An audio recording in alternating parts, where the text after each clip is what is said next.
하나님의 말씀 데살로니가전서 4장 13절에서 5장 11절.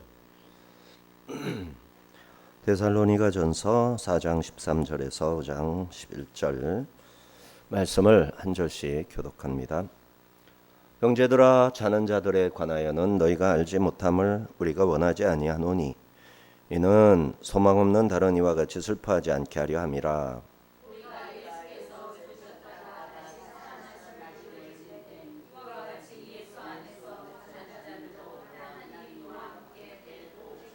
우리가 주의 말씀으로 너희에게 이것을 말하노니 주께서 강림하실 때까지 우리 살아남아 있는 자도 자는 자보다 결코 앞서지 못하리라.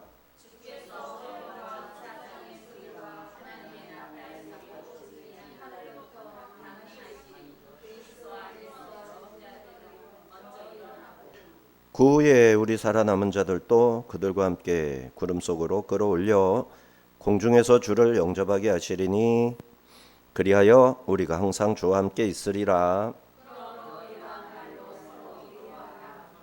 형제들아, 때와 시기에 관하여는 너희에게 쓸 것이 없음은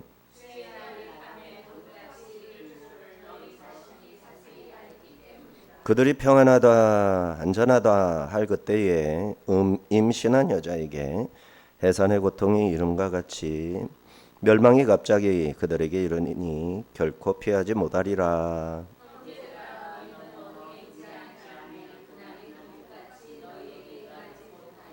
너희는 다 빛의 아들이요 낮의 아들이라. 우리가 밤이나 어둠에 속하지 아니하나니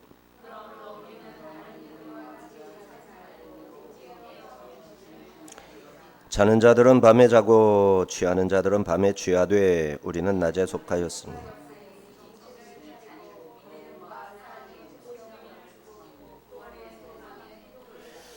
하나님이 우리를 세우심은 노하심에 이르게 하심이 아니요 오직 우리 주 예수 그리스도로 말미암아 구원을 받게 하심이라.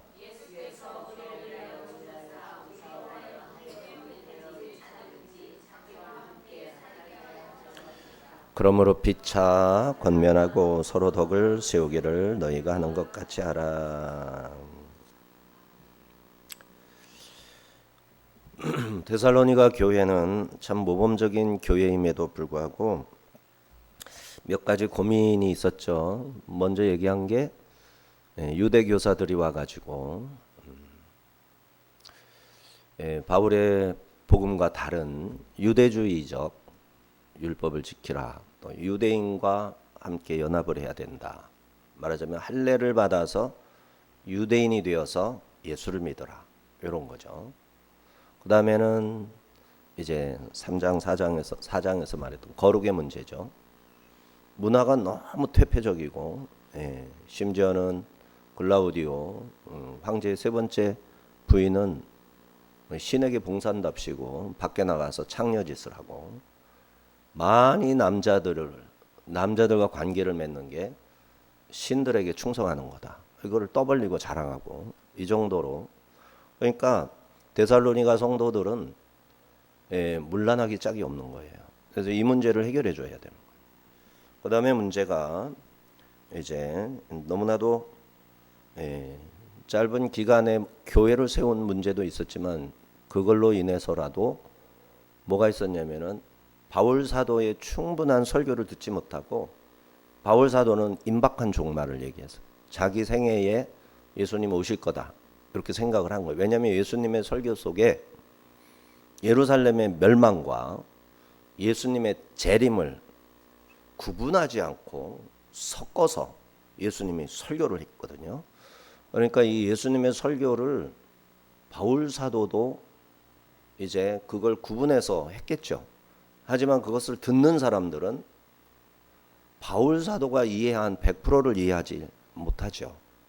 성경을 보고 10%도 이해하지 못할 테니까 바울 사도가 이해하고 전하는 것을 들으면서도 성경을 보고 이게 이건지 저게 뭔지 이렇게 막 헷갈리는 거예요. 오늘도 설교를 하면 제가 이해한 거를 아무리 설명을 잘해도 자기가 들으면서 이해하는 것에서 벗어나지 못하는 사람이 상당히 있을 수 있다. 이게 설교 현장의 원래 모습입니다.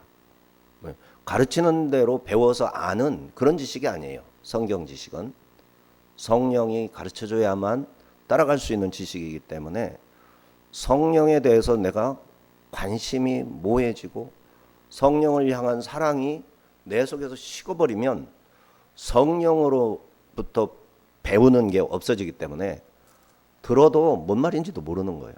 자기가 생각하는 대로만 그게 목사님이 가르친 거라고 목사를 오해하는 거예요. 성경을 오해하는 거예요.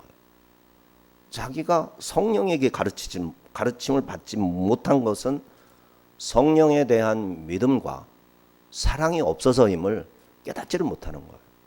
그런데 성령님을 사랑하고 성령님을 간절히 사모하는 사람은 성령으로부터 가르침을 받아서 좀 덜 깨달아도 좀 다는 몰라도 그래도 이게 자기 생각을 앞세우거나 이러지는 않는단 말이에요.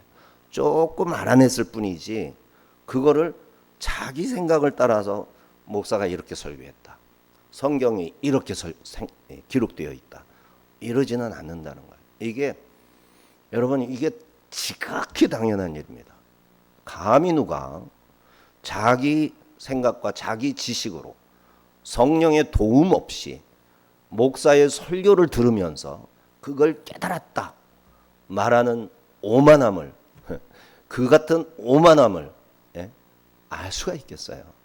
자기도 모르면서 오만한 거예요. 이게 하나님의 말씀입니다. 하나님의 말씀은 정말 내가 사모해야 돼요. 하나님을 사랑하는 마음이라야 되고 성령이 지금 살아서 나와 함께 하심에 대한 믿음을 계속적으로 점검해야 돼요. 그렇게 해서 내 속에서 이미 성령이 나를 인도하셨구나. 내 속에서 성령이 나를 가르치시는구나. 이런 정도로 자꾸 발전해서 나가야 돼요. 이게 신앙생활, 기독교예요. 성령의 종교, 기독교예요. 이거를 알고나 믿는지 이게 가만히 생각해 보세요. 너무나 분명한 사실인데요. 그렇지 않아요? 성경 말씀을 어떻게 인간의 지혜로 깨달아요? 동의하잖아요. 그런데 어떻게 생각하세요?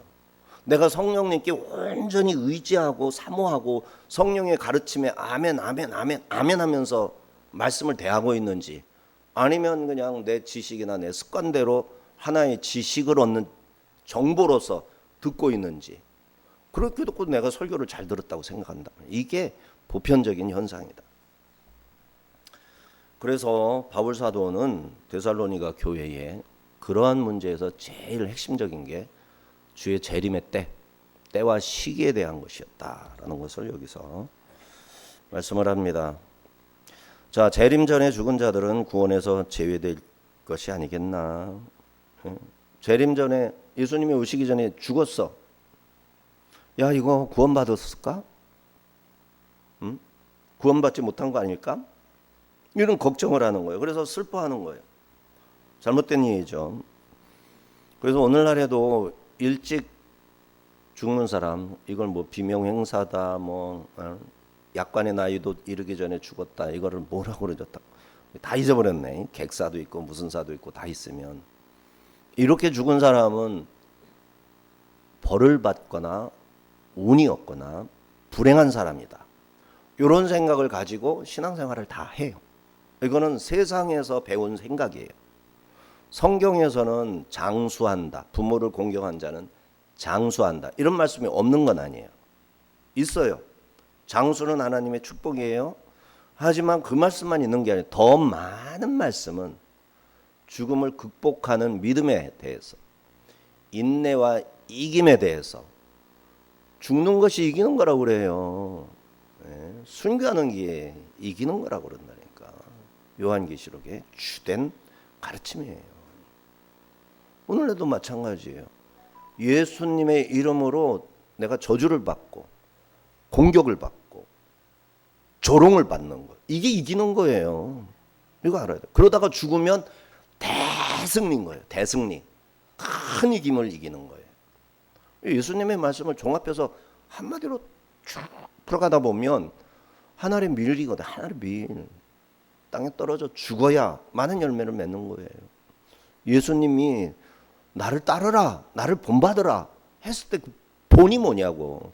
예수님처럼 잘생긴 거, 예수님처럼 품위 있게 걷는 거, 예수님처럼 설교를 잘하는 거, 천만의 말씀 만만의 콩떡이란 말이에요. 예? 예수님처럼 사는 거, 예수님을 본받는 거, 주님이 가신 그 길, 자기를 주어서 남을 살리는 그거, 내가 너희를 사랑한 것 같이 너희도 나를 사랑하라. 그죠? 이거 본받는 거예요. 예. 그게 뭔데? 잠자기를 통해서, 잠드는 것을 통해서 영생으로 옮겨가는 거죠. 이게 내가 자야 깨어날 거 아니에요. 내가 자야 깨어나지. 나 끝까지 안 잘 거야. 그런 사람이 어디 있어요? 끝까지 안 죽을 거야. 어떻게 그게 돼요? 예? 귀신 영화에서나 되는 얘기지. 언젠가는 죽는단 말이에요. 먼저 죽고 나중에 죽고 아무 문제 없어요. 그게 전혀, 오히려 일찍 죽는 게 유익한 사람이 있고 끝까지 살아남는 게 유익한 사람이었어요. 사도 요한은 100살까지 살았어요. 100몇 살까지. 왜? 교회의 위로자로 하나 남은 거예요. 살아있는 순교자로. 나머지는 30대 40대 막 죽어나가요. 예? 바울사도 베드로도 거의 같은 시기에 68년경에 거의 같이 죽었어요. 68년경. 예수님 68세 때. 그러면 35세, 35년 전 예수님 후에 예수님 승천하시고 33세에서 35년 있다가, 예? 그리고 죽는 거잖아요. 이런 사람들이 대부분이에요. 야고보는 예수님 십자가에 죽으시고 얼마 안 가서 바로 1년도 안 돼서 순교했단 말이에요. 야고보는 바로 순교했어요. 얼마 만에 순교? 몇 달도 안 갔을 거예요. 예? 사도 요한과 베드로가 핍박을 받고 할 때 본보기로 야고보를 죽여버렸다고. 야고보를. 그게 증거예요? 그게 불행한 거예요? 아니요. 제일 먼저 순교했으니 상을 제일 먼저 받지.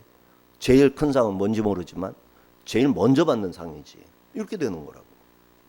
그러니까 우리가 성경을 깊이 읽다 보면 내가 이거를 머릿속에 막 자기 암시를 주고 막 세뇌를 시키고 막 이게 아니라고. 성령님이 들어오셔서 내 생각을 바꾸시는 거예요. 내가 바라보는 시선이 끝에 가서 멈추는 그 대상을 바꾸시는 거예요. 가치관을 바꾸시는 거예요. 성령님이 내 생각을 바꿔나가시는 거예요.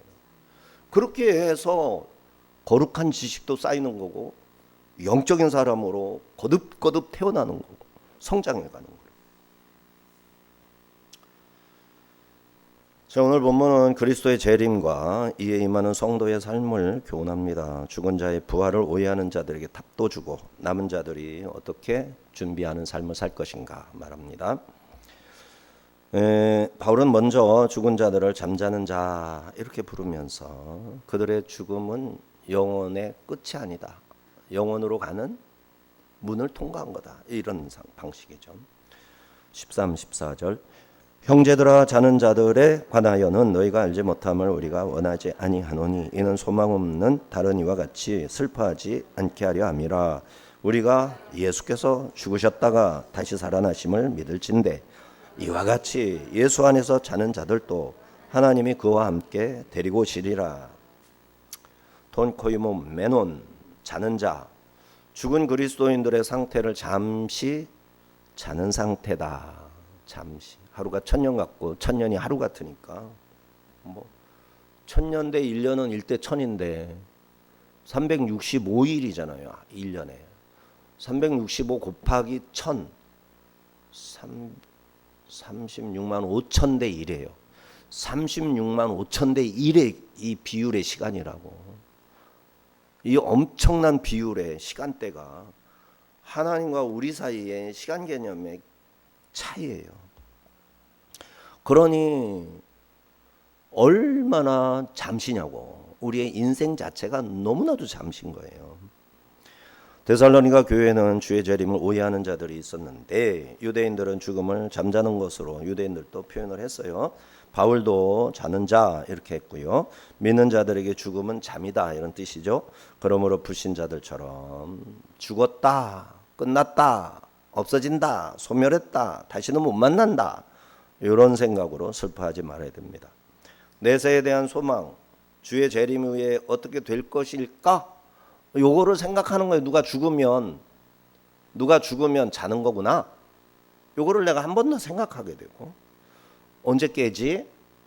눈 감았다가 이때 이제 36만 5천 대 1의 시간의 속도로 샥 흘러갈 거 아니에요.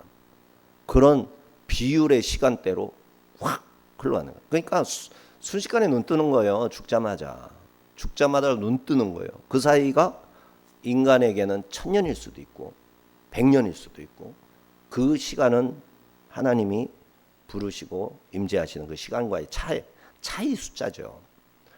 그렇게 해서 우리가 눈을 뜨면 주님 앞에, 심판주 앞에 서는 거라고. 그게 자는 것의 뜻이에요. 죽음에 대해서 두려워하고 슬퍼하는 것은 소망 없는 다른 이들이나 할 일입니다. 이들은 불신자들이죠. 그러나 그리스도인에게는 소망이 있고 믿음이 있고, 주님께서 부활하신 그대로 우리도 다시 살아난다, 이런 믿음이 있고 소망이 있죠. 그래서 주님은 다시 오셔서 자기 안에서 자는 자들을 다 데리고 오실 것이다. 그리고 우리는 이제 공중에서 주님을 만나서 주님과 더불어 이제 천국 잔치에 들어가게 되는 겁니다. 자세한 것은 우리가 모르는 바가 많아요. 왜냐하면 우리 그때 살아남아 있는 자들이 주님 앞에 불려 올라가기 전에 자는 자들이 먼저 일어나거든요. 그 앞에 자는 자들이 일어나서 주님을 뵙고 그들이 예수님과 함께 온단 말이에요. 오고 주님이 재림하여서 오실 때 공중에서 우리는 올라가서 부름받고 올라가서 예수님을 만나는 거라고. 그리고 이 형태에 대해서 천년왕국의 모습으로 설명을 하고 있다. 그래서 이 천년왕국을 무천년설을 성경적으로 이해하는 사람도 있고, 후천년설이다, 전천년설이다, 이런 말이 있다고 그랬죠. 그래서 우리는 무천년설의 이해를 우리가 받아들여야 돼요. 무천년설에 지금 동시에 진행이 되는 거예요. 천년왕국이라는 게 이 땅에서 이미 우리는 천국 생활을 하고 있어요. 변화되고 영생이 시작돼. 영이 속한 그리스도의 나라가 이미 우리에게 주어져 있다고요. 예수님이 그랬잖아요. 내 나라는 이 땅에 속하지 아니하고 하늘에 속했다. 그러죠? 그래서 내가 왕이다. 그러셨다고. 예수님이 통치를 지금 하고 계신 그 나라의 내 영이 그의 백성으로서 통치를 받고 있는 거예요. 요거를 천년왕국으로 설명이 가능하다고. 이 상태를 천년왕국으로. 그렇게 되면 무천년설의 개념이 그 설명에 가장 적합하게 이제 이야기가 되는 거예요. 그러니까 그 설명을 우리가 참고를 해야 된다니까. 이게 맞니 저게 맞니가 아니라 그 설명을 하는 동안 성경을 어떻게 이해하는지에 대한 내가 이해하는 것과 이렇게 비교가 가능하다고요. 아, 그걸 말하네. 아, 그걸 말하기 위해서 무천년이라는 개념을 도입하게 된 거구나. 이해할 수가 있는 거라고요. 근데 그걸 이해하지 못한 사람은 무천년설과 전천년설과 후천년설이 서로 싸우는 걸로 본다고. 서로 싸우는 걸로. 아니에요. 다이아몬드가 각이 얼마나 많냐고. 각이. 믿음, 중생, 회개 다 한 사건에 대한 말씀이라고. 회개의 순간이 믿는 순간이고 그게 중생의 순간이라니까. 같은 사건에 대한 보는 각도예요. 중생은 새 생명을 얻었다. 회개는 이전과 다르다. 그죠? 이걸 강조하는 순간이죠. 구원은 멸망 가운데의 위기의 순간에 하나님이 나를 건져내셨다. 그 순간을 어떻게 무슨 말로 표현할 것인가의 차이란 말이에요. 이런 개념의 차이를 이게 알기 위해서는 정말 마음이 굉장히 열려야 되고 신학적인 것을 쫙 한번 훑어봐야 돼요. 신학적인 것을. 그리고 선배들의 믿음의 선진들, 교부들, 사도, 속사도, 교부, 중세 개혁신학자들, 그 다음에 수없이 많은 우리의 주석가들, 신앙의 위인들을 이렇게 존경하는 마음으로 바라볼 때 그게 싹 정리돼서 다가오는 거라고. 거기에 막 불평하고 막 틀렸다, 맞다, 막 이러는 사람들은 생각에 이 협소해가지고 충분히 이해할 수 있는 게 아니에요. 신학이라는 게. 성경 지식도 그렇고. 편협한 사람은 도대체 깨닫는 게 아주 편협하고 좁은 범위만을 알 뿐인 거라고. 내가 그냥 확 열려가지고 다 듣고 무슨 말 하는 거구나. 무슨 말 하는 거구나. 아, 이거는 누구와 같은 얘기, 바울과 같은 얘기구나. 사도 요한과 같은 얘기구나. 요거를 알아야 돼요. 사도 요한이 목회하는 목회 대상이 달랐고 바울이 목회하는 목회 대상이 달랐고. 예? 그러니 하는 얘기가 다를 수가 있지. 앞에 놓은 사람에 따라서 말이 달라질 수 있지. 틀린 사상이 아니라 표현이 다를 수 있지. 충청도 사람은 그려 알겠지 이러면서 경상도 같으면 뭐 경상도식으로 아따 알겠지. 아 이건 전라도구나. 자 이렇게 그래서 15, 18절은 죽음을 마주한 믿는 자들 서로가 서로에게 위로할 말인데 여러 가지 이유로 먼저 목숨을 잃은 성도들이 오히려 앞선 자가 될 것이다 말하면서 주의 재림시에 있을 상황을 자세히 묘사하는 것이다. 15절 18절 우리가 주의 말씀으로 너희에게 이것을 말하노니 주께서 강림하실 때까지 우리 살아남은 자도 자는 자보다 결코 앞서지 못하리라. 주께서 호령과 천사장의 소리와 하나님의 나팔 소리로 친히 하늘로부터 강림하시리니 그리스도 안에서 죽은 자들이 먼저 일어나고 그 후에 우리 살아남은 자들도 그들과 함께 구름 속으로 끌어올려 공중에서 주를 영접하게 하시리니 그리하여 우리가 항상 주와 함께 있으리라. 그러므로 이러한 말로 서로 위로하라. 이것을 주의 말씀으로 말한다. 주의 말씀. 내가 지어낸 말이 아니다. 주님께로 들은 말씀이다. 그렇다면 주의 말씀이라는 건 예수님이 마가복음 13장, 마태복음 24, 25, 26, 27, 누가복음 21, 22, 23장의 종말에 대한 설교들을 쭉 했거든요.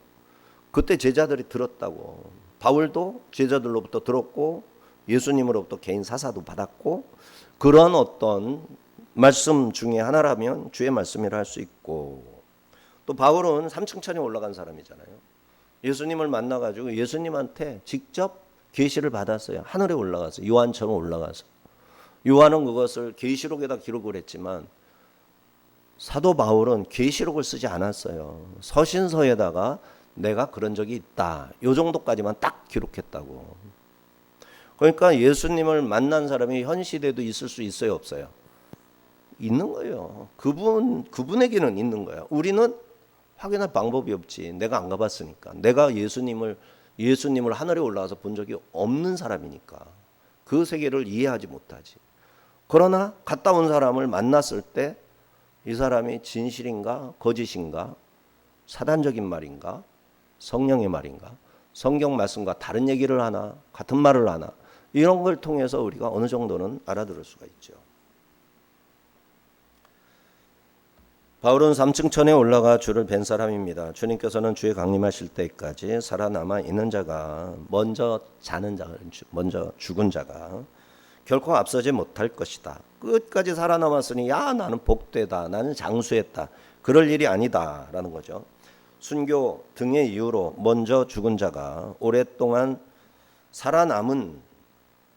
남아있어서 예수님의 재림을 직접 뵌 그 사람보다 예수님을 살아서 못 봤으니까 먼저 죽었으니까 못 볼 것도 아니고 일어나는데 이분이 먼저 일어나서 예수님을 뵙기 때문에 결코 앞서지 못하리라. 그냥 앞서지 못하는 게 아니라 결코 앞서지 못하리라. 순서가 있다는 얘기예요. 예, 변할 수 없는 하나님의 정해놓은 질서 속에서 이 일들이 이루어지는 거예요. 마지막 때의 일들이. 이어서 주의 강림을 묘사하는데 주님께서 호령과 천사장의 소리, 이런 소리가 요한계시록에서는 어디에서 들렸죠? 보좌에서 들렸죠. 보좌에서 우레소리, 번개가 나오고, 그죠? 이런 소리가 바울의 편지에서는 천사장의 소리, 하나님의 나팔 소리, 7나팔 불 거 아니에요. 그 나팔 소리들을 바로 여기서 그냥 요 짧은 어구로 불러왔죠. 요한계시록에서는 하나님의 나팔 소리에 대해서 얼마나 자세하게 표현합니까? 그죠? 7나팔 불잖아요. 진이 하늘로부터 강림하실 것이다 하였습니다. 이때 그리스도 안에서 죽은 자들이 먼저 일어나고, 자는 자라고 말한 그 죽은 자들이 먼저 일어나고, 그 후에 살아남은 자, 예수님이 오실 때 그때 이 지상 생애를 살고 있던 사람들 구름 속으로 끌어올려져 공중에서 주를 영접하게 된다. 땅에 살아있는 자들보다 먼저 잠든 자들이 먼저 일어나 주님께로 오른다 이랬고, 그 다음에 살아남아 있던 그들도 이제 나팔 소리와 함께 호령 소리와 함께 천사들의 소리와 함께 올라가게 된다. 이렇게 몇 번이나 반복해서 말하고 있어요. 그러니까 이미지를 아주 정확하게 그려 놓으세요. 예. 이건 하나님의 말씀을 그대로 읽는 거잖아요. 지금 데살로니가전서, 사람 말로 듣지 마요. 이거를 그대로 읽으면 무슨 뜻인지 모르니까 주석도 보고 헬라어도 보고 원어도 보고 해서 지금 목사님이 얘기해 주고 있는 거잖아. 그러니까 그 말씀을 그대로 듣는 거라고. 응? 듣는데 한글 성경으로만 보는 게 아니라고. 우리는 예수님 당시에 말씀하셨던 그 비슷한 언어, 사도들이 사용했던 그 언어까지 불러가면서 우리가 듣는 거라고. 주님의 말씀을. 얼마나 귀한 겁니까? 그러므로 먼저 죽는 것이 불행이 아니고 살아남는 것이 다행도 아니고 다 똑같다. 같은 것이다. 그러나 순서만 있다. 바울의 묘사대로 다시 그려볼 필요가 있어요. 먼저 주의 호령, 천사장의 소리, 하나님의 나팔 소리가 들리죠. 주님께서 하늘로부터 강림하시는데 먼저 죽은 자들이, 먼저 죽었던 자들, 자든 자들이 일어나서 주님과 함께 오는 것이고, 살아남아 있던 자들이 구름 속으로 꿀로 올라가서 공중에서 주를 영접한다. 그 다음에 주와 함께 항상 있게 된다. 할렐루야. 이렇게 되는 겁니다. 이것만 알아도 얼마나 이게 믿어집니까? 이거를 우리가 믿어야죠. 예. 듣고 이해할 필요가 없어. 믿으면 되니까. 너무 좋아. 믿음이라는 게. 예. 다 이해를 어떻게 하냐고. 우리가 믿어줘. 근데 바울 사도는 재림시에 있을 일을 정확하게 알아두라 말합니다. 이 과정에 대한 이야기를 서로 말해줘서 위로까지 해주어라. 이러므로 우리도 이 말씀으로 죽음을 두려워하거나 슬퍼하는 자들에게 용기를 북돋아주고, 이미 죽은 자들로 슬퍼하지 말라, 이렇게 위로도 해줘야 됩니다. 예수 안에서 죽은 성도들은 주의 재림시에 썩지 않을 새로운 몸으로 부활합니다. 또 살아남은 성도들도 공중으로 올라갈 때 변화됩니다. 호련히 변화하리니, 공중으로 불려 올라가는 순간 살아있던 사람, 지상생애 중에 있던 사람, 공중으로 쭉 빨려 올라갈 때 호련히 변화되리니, 변화되는 거예요. 고린도전서 15장 변화되는 거예요. 그때 영의 몸을 입는다. 영의 몸, 그건 영의 몸이에요. 우리는 지금 입고 있는 이 몸은 육의 몸이에요. 예. 바이러스 이렇게 예? 뭐 하다가 베이면 피나고 막 아프고 병원 가서 치료받아야 되고. 육의 몸이에요. 영의 몸은 신령한 몸, 중력의 지배를 받지 않는, 중력을 초월해서 마음대로 존재할 수 있는 신령한 몸, 빛나는 몸, 영광스러운 몸, 이 몸을 우리가 입을 거라고. 그때의 모습은 하나님 머릿속에 나 자신을 창조하실 때 계획하셨던 그 얼굴 그대로. 예? 그리고 어머니 뱃속에서 응애 못했죠. 그때 뭐 영양실조 때문에 뭐 조금 잘못 태어날 수도 있잖아요. 예? 이렇게 합주기로 태어날 수도 있고, 태어났는데 막 눈곱이 막 엄청 끼는 애들도 있잖아요. 영양 부족이잖아요. 그런 것들이. 이렇게 태어나기도 한다고. 그럼 얼마나 걱정스럽냐고 부모가. 근데 홀연히 변화된 몸은 그렇게 해서 다 망가진, 태어날 때부터 망가진 그런 것도 예수님이 처음에 우리를 택할 때 첫 창조 시에 아이디어로 생각하고 있던 그 모습. 그죠? 화가가 그릴 때 붓 보고, 야, 나는 별 신경 안 쓴다. 손하고 붓하고 협조해. 서로 알아서 그려. 그래 놓고 내놓으면 그게 그림입니까? 머릿속의 그림을 다 생각하는 거죠. 그러면서 이 뜻대로 손발이 안 움직이면 막 이렇게 이런 것도 하고 막 스트레칭도 하고 그러고 다 붓을 잡아서 생각대로 그리잖아요. 생각대로. 머릿속에 먼저 있는 거예요. 아이디어가. 하나님도 우리를 만드실 때 하나님의 그 머리라고 하면 맞나 모르겠네만도요. 그 속에 하나님의 계획, 아이디어 이게 있는 거예요. 그 모습으로 우리가 홀연히 변화되는 거라니까. 얼마나 완벽하겠냐고. 예? 그게 IQ가 얼마겠냐고. 하나님이 우리 인간을 아담을 지을 때 어떤 존재로 지었나를 생각하면 돼요. 예? 동물들의 이름을 오는 족족 다 이름을 정해줬어. 야, 내가 이름 뭐라고 져줬지? 너 기억하니? 아, 잊어버렸어. 이랬겠어요. 딱 정해주면 너 아무개야? 하고 불렀지. 이거 아담이란 말이에요. 이 정도 되면 IQ가 얼마 되겠어요? 그 수많은 곤충, 어류, 날짐승, 날아가는 이런 날벌레들 이런 거 전부 다 이름을 져줬다고. 백과사전이 들어가고도 남는 거지, 모자란 게 아니라. 그죠? 너무너무 많이 남을 정도로 그게 아담에게 있는 거예요. 그거를 누구 머릿속에 있었다고? 하나님의 창조시 아이디어로 가지고 있었던 것을 아담에게 구현한 거잖아요.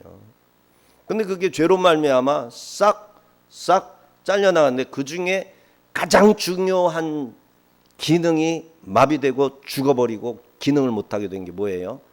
영이라는 거예요. 하나님과 인간이 교통할 수 있는 영이 죽었어요. 근데 그 영이 정령 죽으리란데 왜 죽었다고 그랬어요?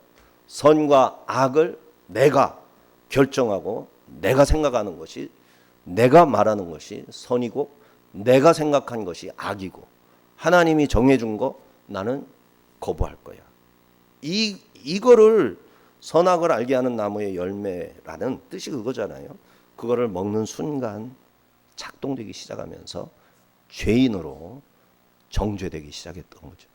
그러면서 가인이 또 아벨을 죽이면서 이 지구가 저주를 받았잖아요. 열심히 일해서 땀도 흘려야 되고 막 노동을 하는데 가시가 막. 예? 그리고 왜 짐승들이 송곳니가 생겼냐고. 송곳니가 어금니나 있든지 말든지 송곳니가 생겨서 사람을 괴롭히고, 예? 독사 같은 거 막 그냥 얼마나 이쁘냐고. 장어가 똑같이 생겼는데 땅바닥에서 기어다니면 이게 뱀이야. 독이 있고 얼마나 무섭냐고. 근데 실제로 생긴 거는 똑같지. 장어나 뱀이나 더 이쁘기만 하지 어떻게 보면. 근데 우리는 치를 떨잖아. 뱀을 보면요. 그 독 때문에 무섭잖아요. 이런 존재로 막 바뀌어버린 거예요. 뭐 때문에? 선악을 알게 하는 나무의 열매를 먹은 결과로. 그렇게 해서 하나님을 더 좀 알 수 있는 기회가 생기도록 하신 거지만,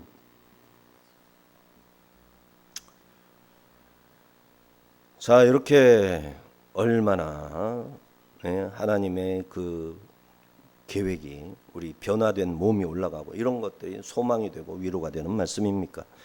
이걸 믿으면 능력입니다. 죽음 앞에서 떨지 않으니 믿음이 능력이죠. 당당하게 쳐다볼 수 있으니 능력이죠. 아니 검사가 와서 막 죽일 놈 살릴 놈 하고 했는데 쳐다보는 거야. 이 불쌍한 영혼 봐라 하면서. 이 능력 아니에요? 능력? 주님께서는 고난을 견디고 주 앞에 이르게 될 성도들을 위해 상을 준비하셨습니다. 그리고 만나면 성도들의 모든 눈물을 씻겨주시며 준비하신 상을 베푸실 거예요. 주님 다시 오심을 기다리십시다. 주님 앞에 변화된 새로운 피조물로 주를 뵙게 될 그 순간을 사모하며 기다리며 살아갑시다. 자, 5장 1절에서 11절은 4장 13절 이하에서 시작된 그리스도의 재림, 성도의 삶에 대한 교훈 중에서 재림에 관련된 교훈을 내용을 하는데, 돌연히 임하신다. 재림은. 그래서 어둠에 속한 자들은 홀연히 멸망하지만 빛에 속한 자들은 도둑처럼 당하는 것은 아니다. 예수님이 도둑같이 오리라 그랬어요. 도둑같이 온대. 근데 믿는 자들은 도둑질 당하듯이, 강도 만나듯이 나를 만날 것은 아니다. 그죠? 이게 중요한 거예요. 그러나 도둑같이 오신 주님이 누구에게는 강도 같을까요? 믿지 않는 자들. 예수님을 믿는 자들은, 예수님 분명히 도둑같이 오셨거든. 근데 예수님이 나를 강도로 행하지 아니하시고 나를 위로자, 나를 찾아오신 사랑이 많으신 구원자로 오시는 거죠. 이게 다른 거예요. 형제들아, 1절 2절, 형제들아 때와 시기에 관하여는 너희에게 쓸 것이 없으면 주의 날이 밤에 도둑같이 이를 줄을 너희 자신이 자세히 알기 때문이다. 사실은 이건 안 써도 되는데 쓰겠다 이 뜻이죠. 때와 시기에 대해서 너희가 잘 알고 있어, 틀림없이. 하지만 안 써도 되지만 내가 그래도 조금은 써야 되겠다, 이런 말씀이 1절 2절. 형제 사랑에 대해서도 똑같이 표현했었죠. 형제 사랑에 대하여는 너희에게 쓸 것이 없다. 이 말은 뭐요? 너희가 형제들을 잘 사랑하고 있다. 여기서 때와 시기에 관하여 너희에게 쓸 것이 없으면 때와 시기에 대해서 너희가 충분히 알 거를 다 알고 있다. 뭐 사실 알 게 별로 없다 이 뜻이기도 해요. 알기만 하면 알 게 별로 없다. 왜? 모른다가 아는 거니까. 때와 시기를 압니까 모릅니까? 모르는 게 아는 거잖아. 그러니까 그것만 알면 다 아는 거야. 뭘 자꾸 말해. 그것만 알면 다 아는 건데. 이런, 말하자면 이해를 재밌게 할 수 있는 거죠. 때와 시기고 재림의 시기에 있어서 중요한 것은 주의 날이 밤에 도둑같이 이른다라는 사실이고, 예수님의 재림에 관한 논점에서 명백한 것은 날짜 계산은 불가하다. 때, 크로노스, 연속적 시간, 카이로스, 특별한 결정적 시간. 어느 순간 얘기할 때는 카이로스, 정관사를 붙이듯이 그때 카이로스, 유구한 역사의 시간이 흘러라고 말할 때 그 시간은 크로노스의 시간인 거예요. 바울은 그 어느 것도 인간이 미리 계산할 수 없다고 못 받고 있어요. 재림에 대해서는. 당시 어떤 자들은 재림의 날을 지정했죠. 그때 누구 목사님이라고 그래? 이장님은 92년 10월 29일 12시인가에 온다고 그랬죠. 12시인가 11시에 온다고 그랬어요. 그래서 막 그때는 흑백 텔레비전 칼라 TV로 바뀐다며죠. 92년이니까. 그거를 생중계를 해서 야, 그땐 그 중요한 거니까 다 얼마나 MBC가 교회에 협조적이냐고. 이단에 대한 거지만 이단이 그렇게 혹세무민하는 것에 대해서 교회 편을 들어주는 그런 MBC였어요. 옛날에. 지금은 교회라면 그냥 죽일 듯이. 네. 중국이라면 막 찬양 일변도. 우리나라에서 그야말로 퍼레이드 뭐라고 그러죠? 퍼레이드라고 그랬었는데 이렇게 줄 서서 걸어가는 거 군대 그 퍼레이드 그걸 뭐라고 그러죠? 사열. 그거를 우리나라에서 할 때는 보도도 안 해. 밑에 줄만 있어. 밑에. 근데 중국에서 시진핑이가 떡하니 김정은이가 있고 푸틴이가 있고 이거는 대대적으로 와 중국 무기가 많이 발전한 듯합니다. 이러면서 보도를 하고. 이게 한국 문화 방송이야, 중국 문화 방송이야 이게. MBC가 이러고 있어. 그러면서도 시침이 뚝대고 올바른 말을 하는 사람들을 못 죽여서 안달이야 이게. 이런 것들이 어떻게 참 악으로 악으로 갚지 말라니까 요 정도로 해야겠죠. 이런 종말론적 오해는 성도들에게 불필요한 공포와 나태를 불러온 거예요. 주의 말씀의 핵심은 누구도 때와 시기는 알 수가 없다. 다만 도둑같이 이른다. 주의 재림에 대하여 더 많이 알아야 할 또 정확하고 충분한 지식은 그다지 없다. 그러니 더 쓸 게 없는 것이다. 그런데 조금 더 얘기하죠. 3절 4절. 그들이 평안하다 안전하다 할 그때 임신한 여자에게 해산의 고통이 이른과 같이 갑자기 멸망이 갑자기 그들에게 이르리니 결코 피하지 못하리라. 형제들아 너희는 어둠에 있지 아니하며 그날이 도둑같이 너희에게 임하지 못하리니. 날이 도둑 같은 날은 아니다. 도둑 같은 날은 아니다. 날이 임한다 그랬어요. 예수님은 도적같이 오시는 거예요. 그러니까 이 표현법을 문학적으로 읽어야 할 거는 문학적으로 읽을 수 있는 이게 지혜력이 있어야 돼요. 그래서 책을 많이 읽혀야 됩니다. 우리 아이들 낳고 막 그러면 책을 많이 읽혀야 돼요. 책을. 성경을 읽히는 게 최고 좋고, 그래서 문해력을 향상을 시켜야 돼요. 누가 말을 하면 저 사람의 의도를 정확히 간파할 수 있는 그 실력을 늘려줘야 돼요. 근데 이게 안 되면 맨날 상처받고 상대방을 공격하고 이런 일이, 근데 목회자들이 서로 교제하다 보면 이게요 너무 웃긴 거야. 너무 웃겨.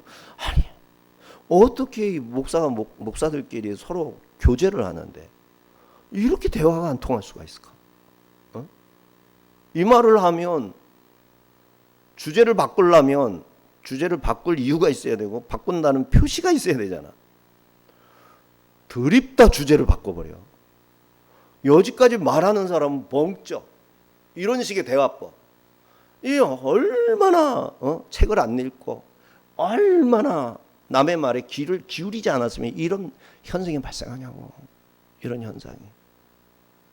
그래서 어렸을 때부터 정말 많이 읽고 어른의 말도 꿋꿋하게, 그죠?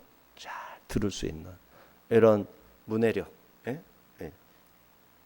경청의 능력, 이런 것을 길러줘야 돼요.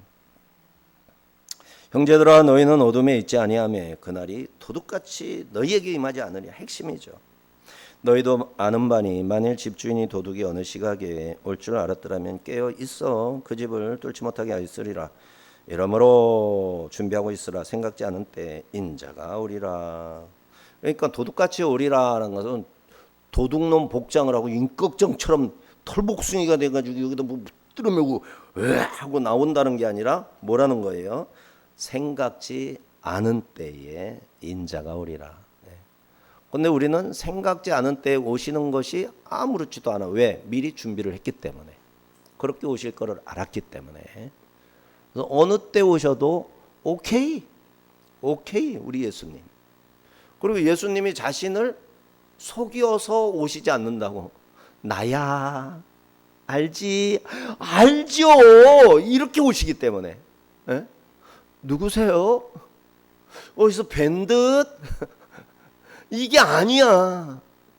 우리는 빛 가운데 있기 때문에. 그러니까 도둑놈에게 당하듯 당하는 게 아닌 거예요. 빛 가운데 있기 때문에 갑자기 오시지만, 알지 못하는 때에 오시지만 비밀리에 오시는 게 아니라 딱 오픈해가지고 나란다. 나팔 소리 딱 들리고 나간다. 이런 신호지 뭐. 나팔 소리가 막 하늘에서 막 짜자자잔 이러면서 딱 예수님이 오시는데 그 예수님을 몰라본다고? 믿지 않는 사람은 깜짝 놀라긴 하겠지. 뭐야 우주선인가? 우주인원 와봐 이러겠지. 우리는 예수님이 재림하셨네. 예수님이 강림하셨네. 나팔 소리, 천사의 호령 소리, 우와 이렇게 되는 거지. 어서 오세요 예수님 할 차에 내가 막 하늘로 올라가고 있네. 그러더니 내 몸이 변화되는 거야. 손톱이 다 빠져나가는 게 아니라 새 손톱으로 싹 모든 피부가 새로 싹. 검버섯 있을까 없을까? 없지. 여드름 없지. 예? 각막 이식 수술한 거 인공 각막 있어요 없어요? 날아가고 없어지지. 천연 완전한 각막. 고막은 인공 고막 갖다 붙였거든. 다 없어지지. 진짜 생고막 내거 하나님이 딱 주시는 거지. 네? 맨날 머리 아프고 어지럽고 막 두통이 막 약을 안 먹으면 못 견뎌. 이 뇌가 그렇게 이 속에서 막 벌벌 떨고 있나?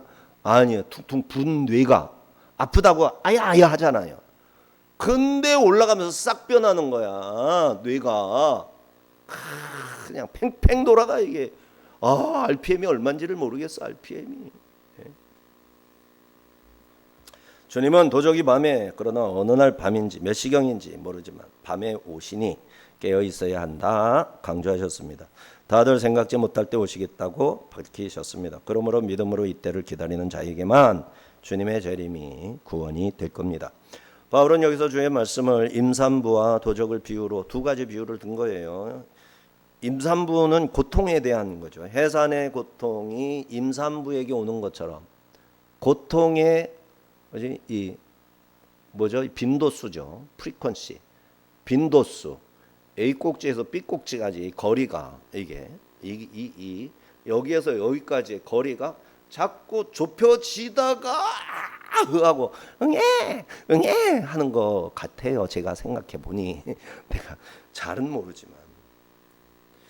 자, 이게 이제 임산부, 잉태된 여자에게 해산의 고통이 이름과 같이 아이는 나오는데 그때까지 고통을 점점 강화된 고통으로 빈도수가 더 높아진 고통으로 인내하다가 그걸 만나게 되는데 만나는 순간 와장창 최악의 상황으로 전개가 되는 거죠. 이게 믿지 않는 자죠. 어느 순간 오려니 아이는 출산하듯 그런다. 바울은 여기서 멸망할 자들과 믿는 형제들을 구별해서 말해주죠. 멸망할 자들이 평안하다, 안전하다 하겠지만 갑자기 해산의 고통이 이르듯 멸망이 그들에게 이를 것이고 결코 피하지 못하리라. 그러나 형제들은 어둠에 있지 않고 빛 가운데 있으므로 믿는 자들에게는 그날이 도둑같이 임하지 못한다라고 하였습니다. 빛 가운데 있음은 깨어 있음과 같은 뜻이죠. 정신을 차리고 깨어 있는 자는 주의 약속의 말씀을 붙들고 있는 자이므로 도적을 당하듯 멸망의 산통을 겪는 것처럼 되지는 않을 것이다. 하나님께서는 우리를 그리스도 안에서 구원 얻도록 정하셨습니다. 바울이 말하는 주의 날은 분명 모든 것을 심판과 구원으로 나누는 날이 될 거예요. 그러나 우리는 진노의 날에도 소망을 품을 수 있습니다. 그리스도께서 산 자나 죽은 자 모두 그분과 영원히 함께 살도록 죽으셨기 때문에 그때 자는 자들이나 남아 있는 자들이나 모두 그리스도와 함께 영원히 살도록 예수님이 먼저 우리 죽음을 대신해서 죽으셨어요. 그러므로 주의 날은 성도가 그리스도와 온전히 연합하는 날이 될 겁니다. 깨어 준비한 자는 신부가 신랑을 맞듯 강림하시는 주님을 기쁨으로 맞이하게 될 겁니다.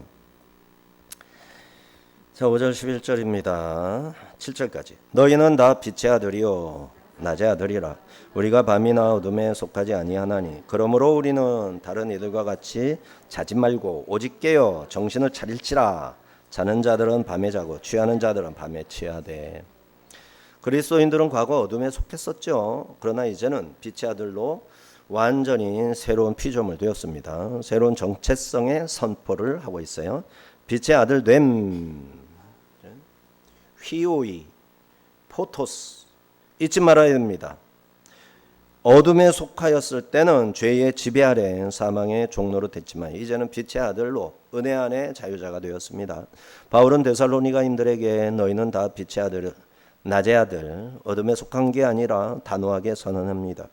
빛의 자녀, 낮의 자녀들에겐 오실 때까지 사는 합당한 삶이 있단다. 깨어 있으므로 주님께서 재림하실 때 갑작스럽게 멸망당하지 않도록 하는 깨어 있는 삶.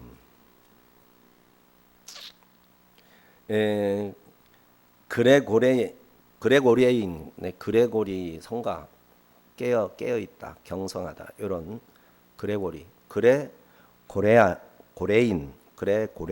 깨어 있다, 깨어 이란 뜻이에요.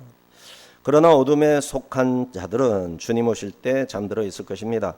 이들은 밤이 깊었으니 자야한다 주장합니다. 이들은 잠에 취하고 술에 취하고 쾌락에 취해서 정신을 차리지 못합니다. 한밤중인데 누가 오겠어? 밤에 취하지 않으면 언제 취하냐? 부어라 마셔라 이렇게 하는 거죠.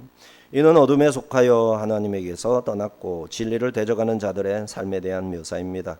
그들은 주의 날을 위해 아무것도 대비하지 않았고 자신의 운명이 어떻게 갈리는지 의식조차 못하는 상태에서 세상 심판하시려고 도적처럼 찾아오신 주님을 뵙게 될 겁니다.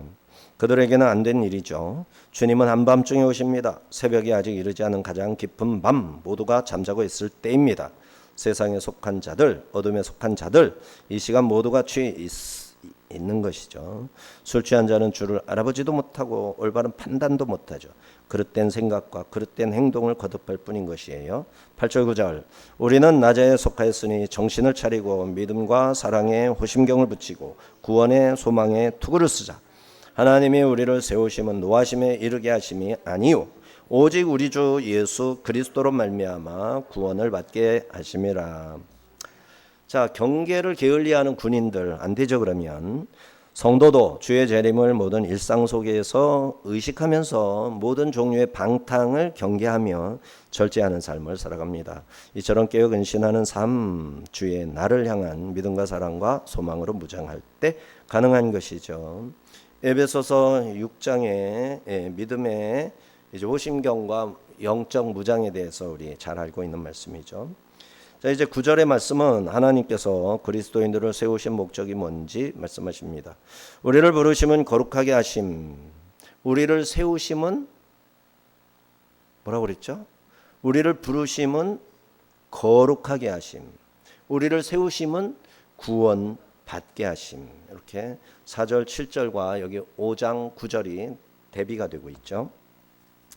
하나님께서는 죄를 범하여 사망의 무게에 짓눌려 쓰러져 있던 우리를 일으켜 세워주셨습니다. 그렇게 세워주시니 하나님의 진노에 속히 이끌어 가려고 세운 게 아니라 우리 예수님께서 이루신 구원을 믿음으로 얻도록 하려고 우리를 세우시는 거죠. 그렇죠? 우리를 세우신 겁니다. 자, 즉 그리스도인이 구원받아 사망의 저주로부터 자유롭게 되는 것이 하나님께서 우리를 세우신 목적이셨습니다. 이처럼 하나님은 불의한 우리들에 대하여 선하신 계획을 가지고 있으십니다. 그러므로 주님께서 재림하셔서 우리를 부르실 때 반드시 깨어 있다가 구원을 받아야 하겠습니다. 10절 11절입니다.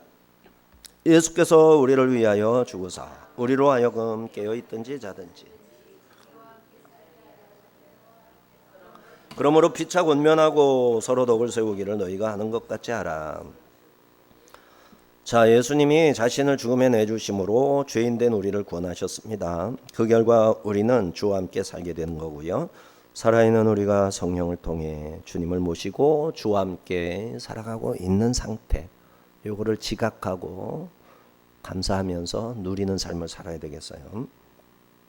또 세상에 살고 있는 우리뿐만 아니라 이미 죽어서 잠자고 있는 분들, 그들도 함께 사실은 영은 살아있다라는 것을 말해주는 거죠. 쉽게 이해될 말씀은 아니지만 깨어있는 자, 주 안에서 잠자는 자에 대하여 쭉 말해온 맥락에서 본다면 지금 자고 있는 자도 주와 함께 살아있는 것이 되는 거죠.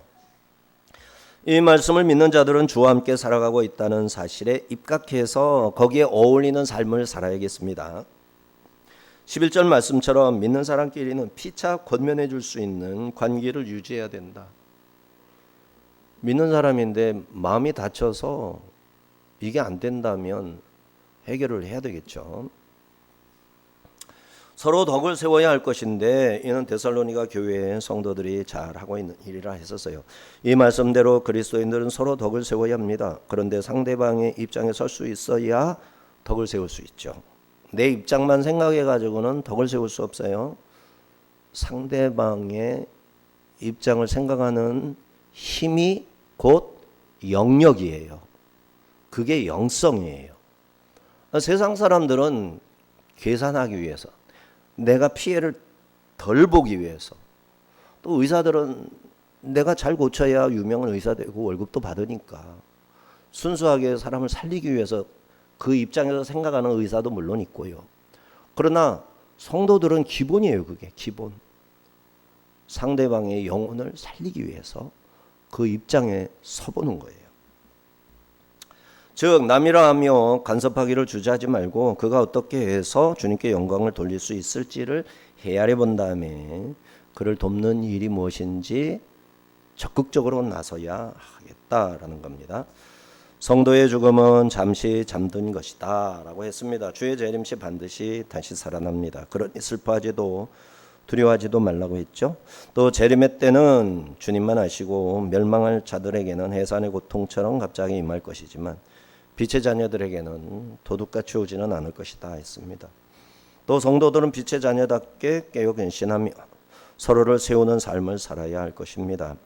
우리는 부활의 확신과 재림신학 속에서 매일 성실하게 서로 덕을 세우며 살아가야 합니다. 서로 피차 권면하고 덕을 세우라는 말씀처럼 우리가 서로에게 말씀으로 위로와 격려를 나누고 사랑으로 섬길 때 이 믿음은 우리 모두가 점점 단단하게 될 거예요. 부디 말씀대로 서로를 세워주며 주님 다시 오시는 그날까지 깨어 믿음으로 전진하는 저와 여러분이 되시기를 주의 이름으로 축원합니다.